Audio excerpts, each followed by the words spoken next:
Assalamualaikum warahmatullahi wabarakatuh. Apa kabar kalian semua? Semoga kalian selalu dalam lindungan Allah Subhanahu wa taala. Sebelumnya perkenalkan, nama saya M. Akmal Murtado, NPM saya 12 Saya dari kelas akuntansi A angkatan 20 reguler Universitas Yarsi.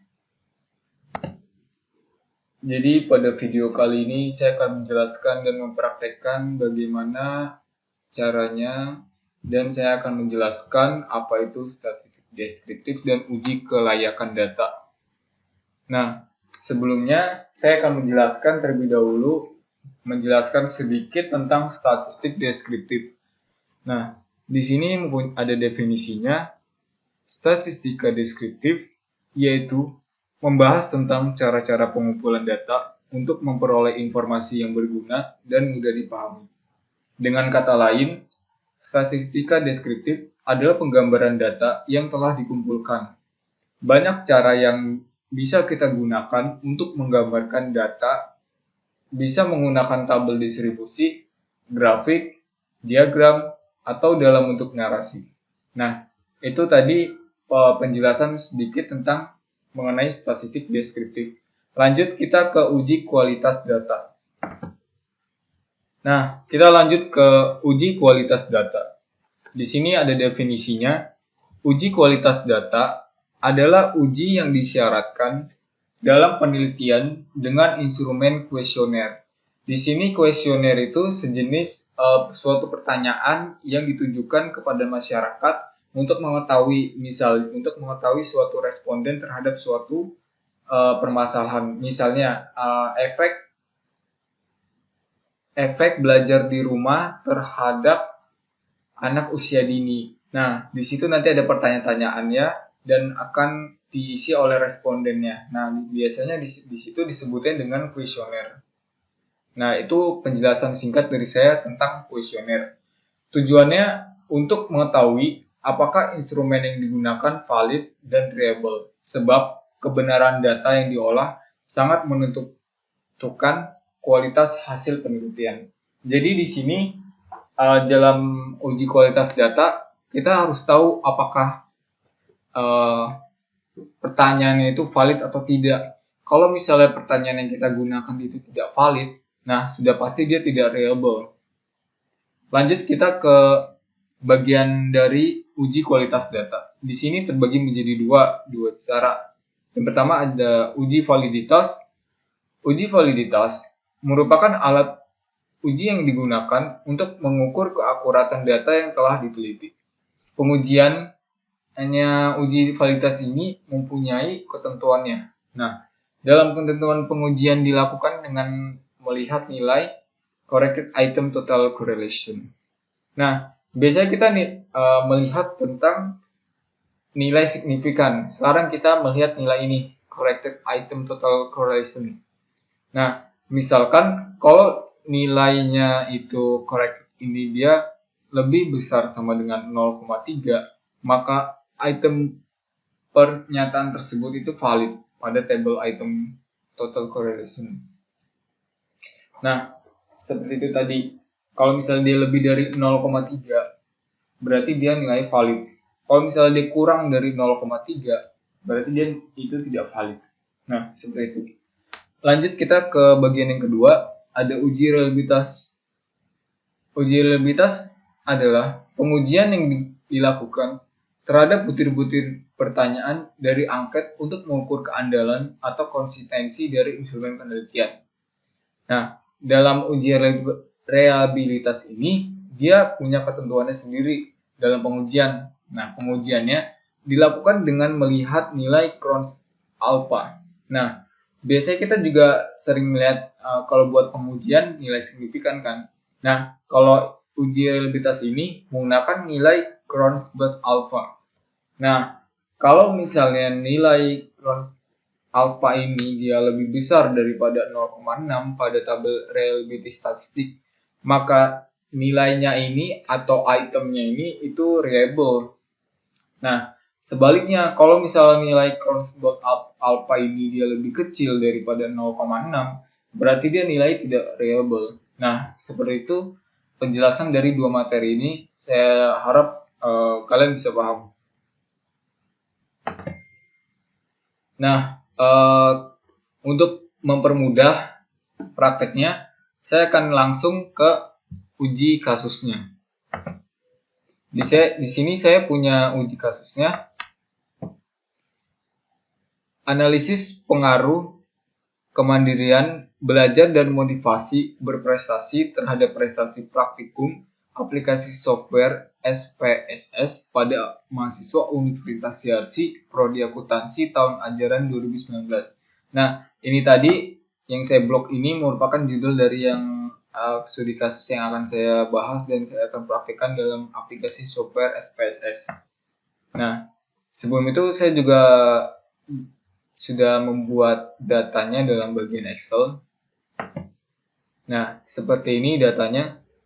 Di sini ada gender, ada kelas, ada perempuan, ada laki-laki, ada akuntansi B, ada akuntansi A, akuntansi C. Nah, pada bagian ini ada yang namanya B01 terus sampai B06. Nah, ada yang namanya M01 yang ini sampai M05. Lanjut ada yang W01 sama W07. Nah, jadi ingetin ada B, ada M, ada W. Nah, apa sih maksud dari itu? Nah, maksud dari B, W, sama M itu, nah tadi kita sudah mempelajari tentang saksi deskriptif, uji validitas, reliabilitas. Nah, buat yang B-nya itu, nah, jadi angka huruf B itu B01. Nah, huruf B-nya itu merupakan suatu pertanyaan tentang belajar kemandirian. Nah, kalau yang M itu merupakan suatu pertanyaan tentang motivasi berprestasi. Kalau yang W itu merupakan pertanyaan tentang prestasi praktikum aplikasi software SPSS. Nah, kalau dalam yang ada angkanya 01 sampai 05 itu mempunyai keterangan. Yang pertama, 1 sangat tidak setuju, 2 tidak setuju, 3 netral, 4 setuju, 5 sangat setuju. Nah, misalkan belajar kemandirian berarti B01. B01 respondennya berarti sangat tidak setuju. Seperti itu. Kita lanjut ke data kuesioner di Excel-nya ini. Contohnya. Nah, saya mempunyai data di sini jumlahnya 171. Ada 171. Nah, setelah itu saya akan mengolahnya di aplikasi software SPSS. Oke, saya sudah membuka aplikasi software SPSS-nya. Pertama kita bagi yang belum tahu buat cara membuka file dari Excel, terus kita pindah ke SPSS. Yang pertama ada file, kita klik open, kita klik data.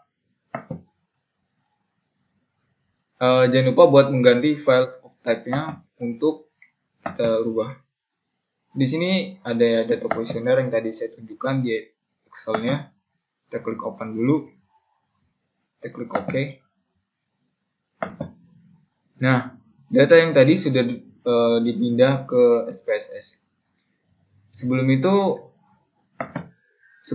kita lihat di variable view-nya. Nah, dalam data ini sangat menyusahkan ya, karena dia desimalnya belum kita ganti. Nah, jadi kita ganti dulu desimalnya menjadi 0 semua. Kita ganti menjadi 0 semua. Nah, desimalnya sudah saya ganti menjadi 0 semua. Kita lihat ke data view.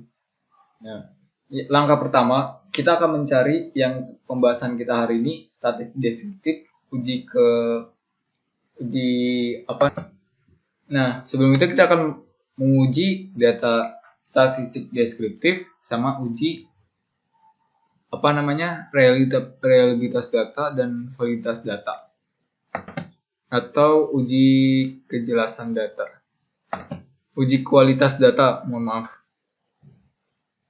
Nah, kita pertama uji ke statistik deskriptif, kita klik analyze, kita pilih deskriptif statistik, kita klik frekuensi. Nah, untuk ini kita pindahin dulu. Nah, kita pindahin dulu. Yang kita pindahin hanya nama, gender, sama kelas. Nah, setelah itu kita pilih statistik, kita klik ini central tendensi, ukuran pemusatan data. Di sini ada mean rata-rata, median nilai tengah, modus nilai yang sering muncul, sama sum. Di sini ada quartile, ada cut point of 4, percentile. Nah, di sini saya ingin menghitungnya, jadi saya mengambil contoh saja, ada 5, 10, 15, kita klik continue. Kita klik OK, kita tunggu sebentar. Nah, di sini sudah keluar statistik deskriptifnya. Di sini jumlah totalnya ada 171. Nilai rata-ratanya ada 86. Nilai yang sering muncul atau median ada 86. Modusnya ada 1. Nah, di sini kalian bisa lihat persentilnya seperti ini. Di sini juga sama. Nah, di sini kalian bisa lihat frekuensi. Datanya 171. Di sini kalian bisa lihat gendernya, ada laki-laki perempuan, totalnya frekuensi laki-laki ada 109, perempuan ada 62. Kalian bisa lihat di sini totalnya jadi 171. Nah, buat kelasnya juga ada kelas akuntansi A sampai C. Frekuensinya ada 64 sampai 36. Totalnya ada 171. Nah, jadi seperti itu caranya statistik deskriptif. Nah, kita lihat dari atas dulu. Kita lihat dari atas lagi. Kalian bisa lihat di sini. Tadi jumlahnya ada 171. Tadi saya sudah bilang median rata-rata, modus. Dan kita ke bawah di sini ada, kalian bisa ngeliat frekuensinya. Ini total data 171, gendernya laki-laki ada 109. Nah, seperti itu. Oke, kita lanjut ke uji kualitas data. Nah, langkah pertama buat menguji kualitas data. Yang pertama kita buka Excel, kita pakai data yang tadi contoh kasusnya tadi. Pertama kita pilih transform, lalu kita pilih, pertama kita buka transform, kita buka computer variable. Nah, sebelumnya saya ingin mencari nilai dari total B, dari B01 sampai dengan B06. Jadi tadi nilai B-nya itu apa? Nah, jadi nilai B-nya itu tadi, untuk yang lupa, kemandirian belajar. Jadi saya akan menghitung total dari nilai B, kemandirian belajar. Kita klik transform, kita pilih computer variable. Nah, kita kan ingin mencari total B kan, berarti kita cari total B. Nah, total B-nya ini pertama kita klik yang B01, kita pindah, terus kita tambah B02, kita pindah, kita tambah sampai B06. Setelah itu kita klik OK.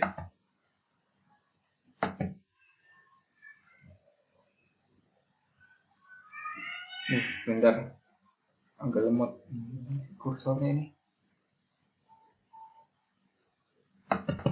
Mohon maaf, ternyata saya ada sedikit kendala.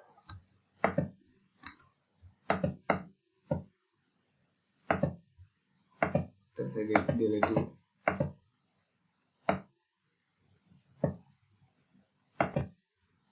Nah, jadi di sini kurang underscore. Nah, jadi kita pertama target variabelnya kita klik total underscore variable, memberi expressionnya karena kita ingin mencari total dari B, makanya kita jumlahkan dari B01 sampai B06. Kita klik OK. Kita tunggu sebentar. Nah, di sini udah keluar komputer total B0. Nah, di sini ada execute. Nah, berarti data ini berhasil dieksekusi. Nah, kita lihat data yang tadi. Nah, di sini udah ada total B-nya ya, sudah keluar ya. Kalian bisa lihat total B-nya. Nah, kita bisa ganti dulu total B-nya. Kalau kalian mau, kita ganti jadi 0 variabelnya buat mempermudah. Nah, selanjutnya kita ganti juga total. Kita mencari juga nilai total M dan total W. Selanjutnya kita mencari yang W. Kita klik lagi transform. Kita klik computer variable. Nah, kita ganti jadi M karena kita ingin mencari M. Ini kita delete dulu. Karena kita ingin mencari M, kita pilih. Kita masukkan M01, kita tambah sampai M05. Nah, sudah seperti ini. Target variabelnya juga sama, kita ganti menjadi total underscore M, terus kita numeric expressionnya kita ubah menjadi, kita tambahin M01 sampai M05, kita klik OK. Nah, di sini juga sama, jadi hasilnya execute, berarti berhasil dieksekusi. Kita lihat kalau sudah keluar. Nah, sudah keluar. Nah, sebelum itu kita ganti dulu menjadi desimalnya jadi 0 supaya mempermudah. Nah, total B sama total M sudah kita cari. Terakhir kita mencari total dari W. Kita klik transform lagi, kita klik computer variable, terus kita pilih, kita ganti W. Terus ini kita delete numeriknya. Nah, terus kita tambahin W0 nya, kita masukkan dulu. Nah, sampai W07. Nah, sudah semua. Kita klik lagi OK.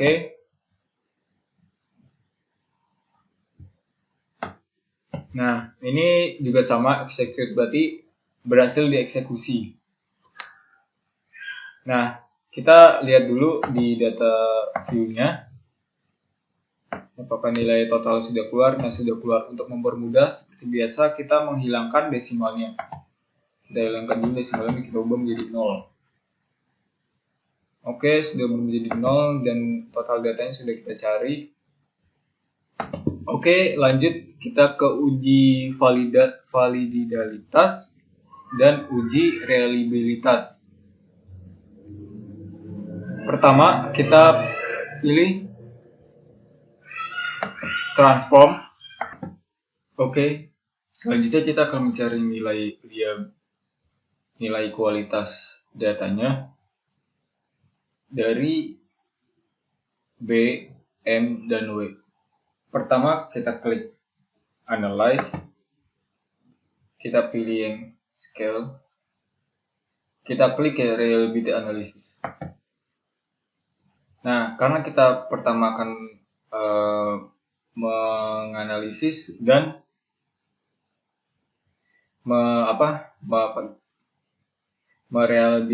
reliable-nya B dulu, maka kita pindahinnya yang B dulu. Pindahin yang B. Nah, selanjutnya kita pilih statistik. Nah, kita klik di sini items, scale of item. Nah, ini biasanya kalau kalian mau lengkap, kalian bisa checklist semua. Tapi kalau misalnya yang biasa gitu, cukup buat scale if item delete. Setelah itu kita klik continue, kita klik OK. Nah, di sini sudah keluar nilainya. Nah, pertama kalian lihat terlebih dahulu. Nah, yang pertama kita lihat itu item total statistiknya.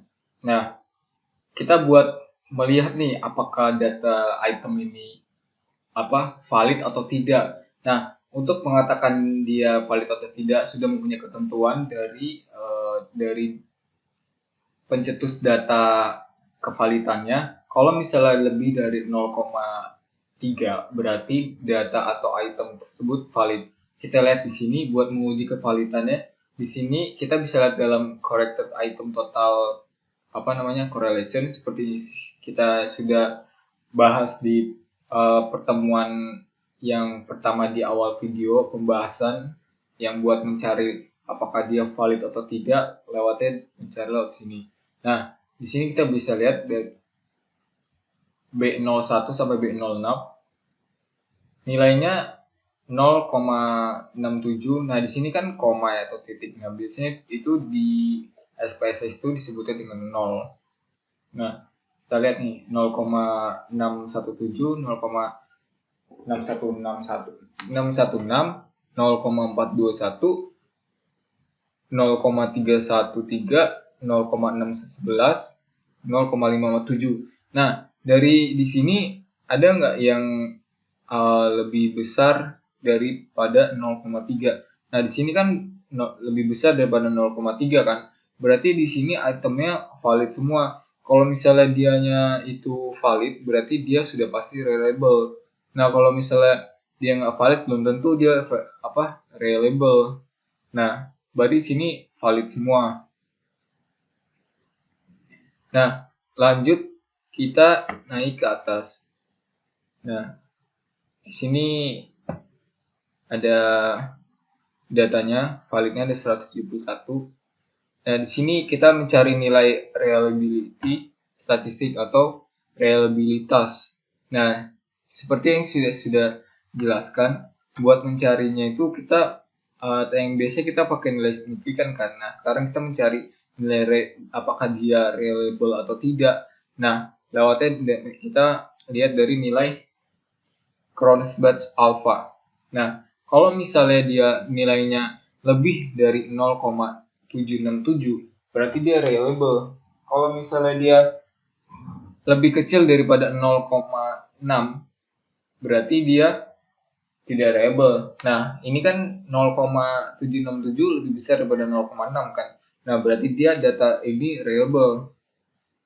Nah, seperti itu.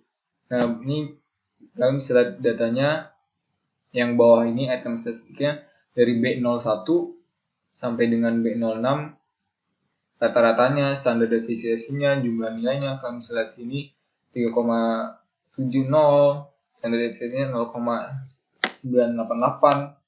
Nah, tadi kita sudah bahas yang item total statistiknya.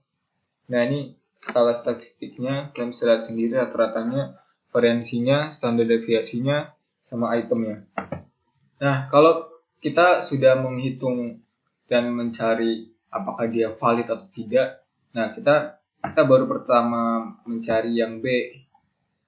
Nah, selanjutnya kita akan mencari yang M dan W. Oke, kita lanjut. Kita sekarang mencari yang W. Kita cari apakah pertanyaan dari M ini valid atau tidak, reliable atau tidak. Pertama kita klik analyze, kita klik scale, kita pilih reliability analysis. Nah, ini kita pindahin dulu, kita ganti dengan yang M. Dari M1 sampai dengan M5. Kita pilih, kita pindahin dulu. Jangan lupa kita pilih statistik. Nah, kita pilih semua kalau supaya datanya lengkap. Nah, kita klik continue, kita klik OK. Nah, di sini sudah keluar. Nah, pertama kita lihat dari bawah dulu. Nah, kita lihat dari item total statistiknya. Kita buat nyari nilai apakah dia itu valid atau tidak. Nah, seperti tadi sudah dijelaskan yang pada kita mencari valid atau tidak di bagian B. Nah, di sini juga sama, mencari dia valid atau tidak. Nah, dinilainya dari corrected item total correlation. Nah, kita bisa lihat kalau misalnya dia lebih dari 0,3 berarti dia itu valid. Nah, di sini berarti lebih dari 0,3 semua, dari M01 sampai dengan M03. Kalian bisa lihat di sini ada 0,592, 0,705, 0,637, 0,494, 0,634. Berarti dia semua ini lebih dari 0,3. Berarti data ini valid. Data yang M01 sampai dengan M05. Berarti data M ini valid. Selanjutnya kita bisa lihat ke atas sini. Kita balik ke atas.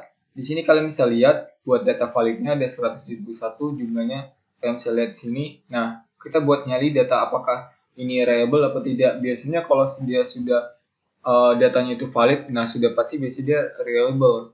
Nah, kita lihat nih, kita buat nyari data reliable atau tidak, kita lihat dari data nilai Cronbet alpha. Nah, kalau misalnya dia nilainya lebih besar daripada 0,6, berarti dia itu reliable. Nah, di sini nilainya 0,818, berarti dia lebih besar daripada 0,6. Berarti data ini adalah reliable. Item ini reliable. Nah, jadi seperti itu. Data untuk yang M ini reliable dan valid. Kita lihat ke bawahnya item statistiknya. Kalian bisa lihat dari M01 sampai dengan M05 rata-ratanya berapa, standar deviasi-nya berapa, jumlahnya berapa. Kalian bisa lihat di sini. Contohnya M01 3,15, standar deviasinya 1,033, M-nya ada 171. Seperti itu.